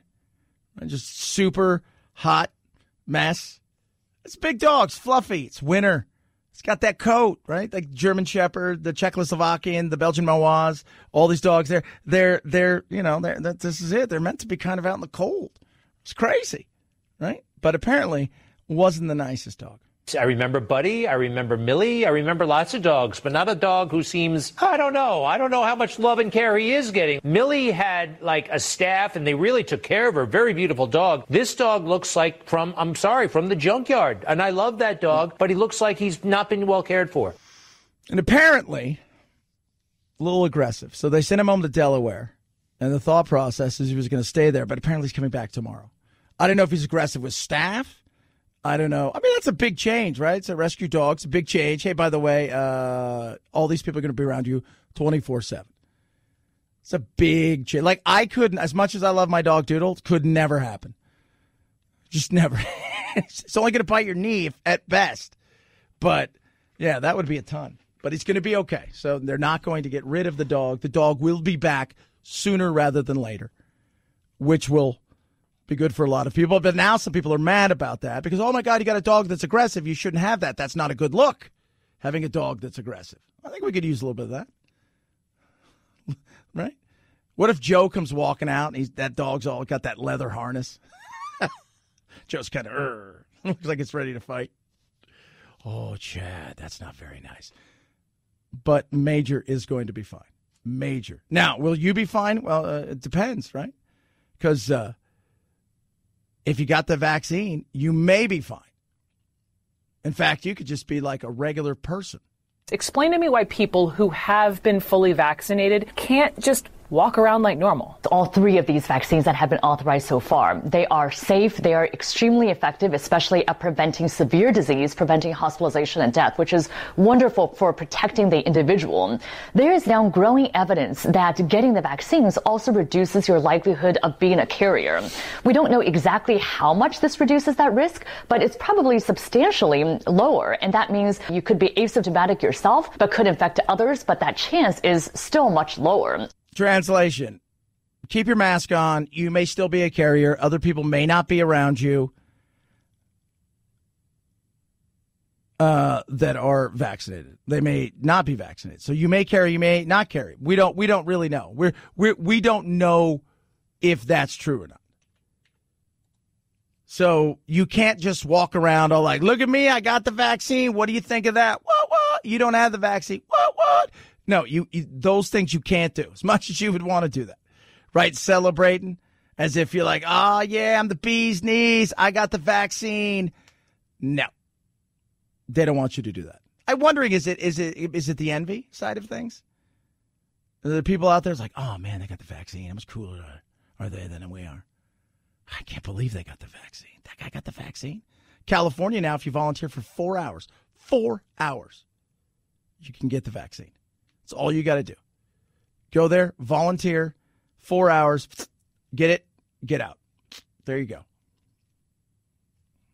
That's great. People around here that are younger who have in Arizona have gotten it. They go and they get they work like a 12-hour shift, and after that they get the vaccine, and then they can go back in 2 weeks if they want to. If they don't want to, based on all of the things now, I think it's really going to hurt them, but that's interesting. 4 hours. That's all you have to do in California. Here you have to do 12 hours, I think. My buddy Lloyd did 6 a.m. to like 6 p.m. with like a 30-minute break. But he didn't, he says, I'm just standing out there just telling people, oh, you go over here, you go over there, you go over here. It wasn't anything, we're not asking him to reinvent a vaccine. But if you want the vaccine, there's ways of going about doing it. And we're really close to having the opportunity for everybody to have it. Doesn't mean that we're going to be out and about doing stuff. As we all know, they still want to make sure that you guys know, hey, you can't do this, that, and the other. CDC comes out, tells us all the things we can't do. Remember, what we can and can't do, who we can and can't hang out with. Fully vaccinated people can visit with other fully vaccinated people in small gatherings indoors without wearing masks or physical distancing. Dr. Walensky, CDC director right there. So you can do that, right? And so this is their thing they come out with yesterday. But then they start talking about, like, what you can't do as far as travel goes.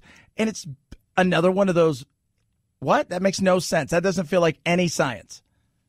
The airline industry today is really pushing back against these new CDC guidelines that fully vaccinated people should actually still avoid travel. Why is the CDC encouraging people who have been fully vaccinated not to travel? Well, I think the CDC is being far overly cautious in a way that defies common sense. If you're sitting on a plane, you're not necessarily sitting next to people with COVID-19. You're wearing a mask. Ideally, you're keeping distanced. And so it just doesn't make sense that you can't travel. Dr. Lena Wen there. Yeah, it doesn't make sense, but that's the way they roll it out. It's another one of those, contradicting each other, very nebulous kind of like, well, don't do this, but do this. It doesn't feel like it's based in science. It feels like it's based more in politics and insanity. And it's just, you sit there and you're like, I can't believe, because here we are, right? So in Arizona, it's the time of the year when travel is huge. The industries in and around here are booming. And it's simple. We've got spring training. We have beautiful weather. People in Minnesota are like, I want to go golfing. I want to see the sun. They're coming out here. They would be. But the CDC and say, you shouldn't do that. What's it do? The trickle-down effect hurts industry more and more. And the industries here, in particular the hospitality industry and the travel industry, are just crushed. Just absolutely crushed.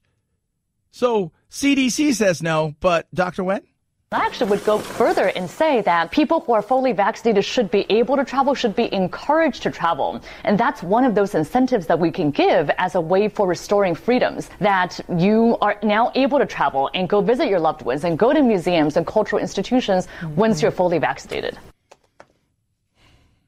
First of all, restoring freedoms, that's scary when she says that. No, they're freedoms, and you don't have the right to take them away. People are trying to be cautious. Some people are abundant, in an abundance of cautiousness. We're going to do these things. But that's the things that scares people. That's why people on one side freak out and say and do things, and it goes crazy and it gets overblown and stuff because it feels like certain things. And we're a year plus on from this, and we're still talking about stimulus and mask and what you can and can't do and who you can and can't see. And every time it seems to be pivoting in one direction, going to another, pivoting another. People are frustrated, and then they stop to listen. And when they stop listening because of their frustrations, because of your uncertainty, your nebulous kind of rules and things that you throw out there that don't seem to really make any sense because it feels more political than anything else, people start to tune out. And when they start tuning out, that's worse than them being angry because they've stopped caring about what you have to say. It's no longer important. They're just going to do their own thing. 323-538-2423 at Chad Benson Show is your Twitter. Tweet at us, text the program. I got some fun stuff. Let's do some fun stuff. I like fun stuff. You ready for some fun stuff? We're going to do that straight ahead. Chad Benson Show.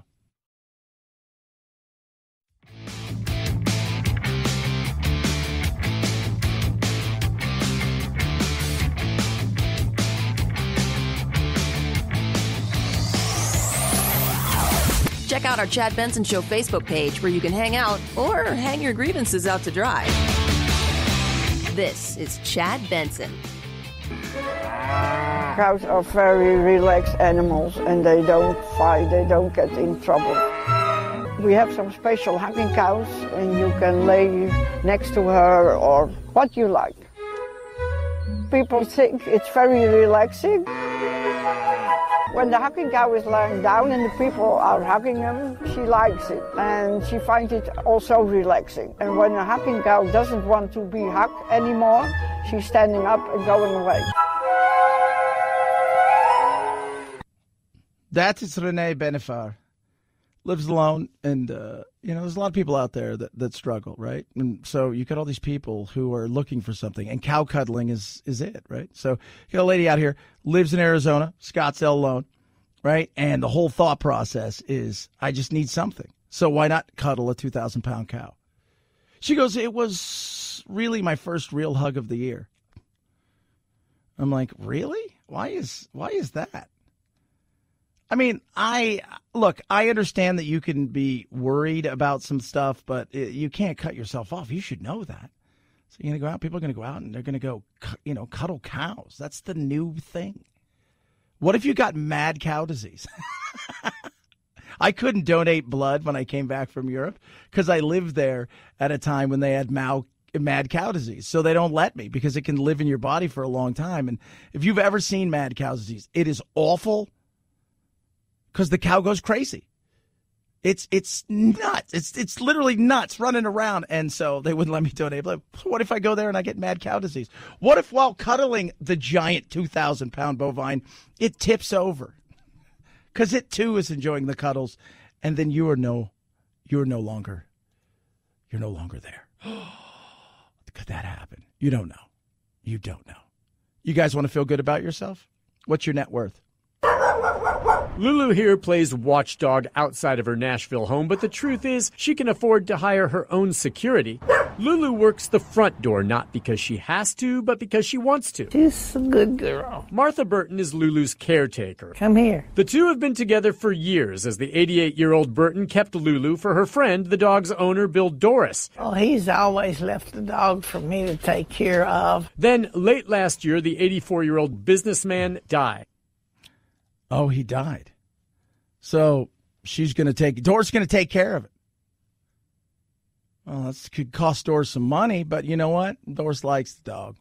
His will named Lulu and left her money enough to pay for more kibble than any dog could possibly imagine. Oh, yes, he loved the dog. Exactly how much did Doris leave? The will reads, $5 million will be transferred to a trust to be formed upon my death for the care of my border collie, Lulu. I don't really know what to think about it, tell you the truth.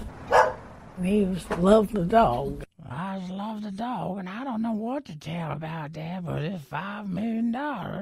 The will specifies this trust is to provide for all the needs of Lulu. The dog will remain in possession of Martha Burton. Here you go. Friends of Doris say he had vast real estate holdings and investments. Burton doesn't know anything about all that. What she does know is that Lulu is happy and loved. There are no plans to buy a solid gold dog bowl or diamond-encrusted collar. The will states Burton will simply be reimbursed for reasonable monthly expenses. She knows there's no way they could ever spend $5 million. But I'd like to try. I know that Lulu, I talked to her dog, and dog says she wants a new 4-bedroom, 5-bath house up the street and prefers to drive around in a new Mercedes. Dog has a net worth. That's when you know you're doing something right. How could they do that? People starving. Here's a perfect example of, and so what? This is what the dude wanted to do with his money. It's his money. He made that money. It's nobody else's money. If he wants to leave it to the dog, leave it to the dog. If he wants to leave it to the Hare Krishners, leave it to the Hare Krishners. Want to leave it to his church. Or he wants to just said, hey, upon my death, I order to sell all of my assets, collect the cash, and bury me with it. And take $500,000 and a guard or two 24/7 around it. Or burn it. It's his. But it was so funny watching and reading the reactions of the people. Oh, my God, could you imagine all the good you could do with that, this, and that? He loved his dog. That dog brought him joy. The dog wants to make sure. You don't know what else could come from it. Later on, they may say, we're gonna donate this money to needy causes. We're going to donate this money to the ASPCA or whatever it is. Anybody but PETA. It's not very nice, Chad. Just being honest. You know it, and I know it. 323-538-2423 at Chad Benson Show is your Twitter. Tweet at us. Text the program. Check out all the socials. We got plenty of them. People say, you're not tweeting and doing stuff as much. I said, I'm just frustrated, I think, a lot of times. It's a lot of effort at times for a lot of fighting and frustration. And it gets, after a while, watching people fight over nothing is you just sit there and you say, wow, it's crazy, isn't it?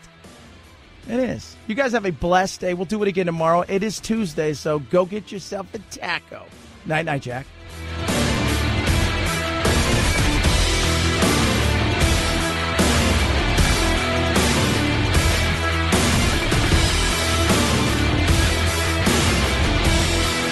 This is the Chad Benson Show.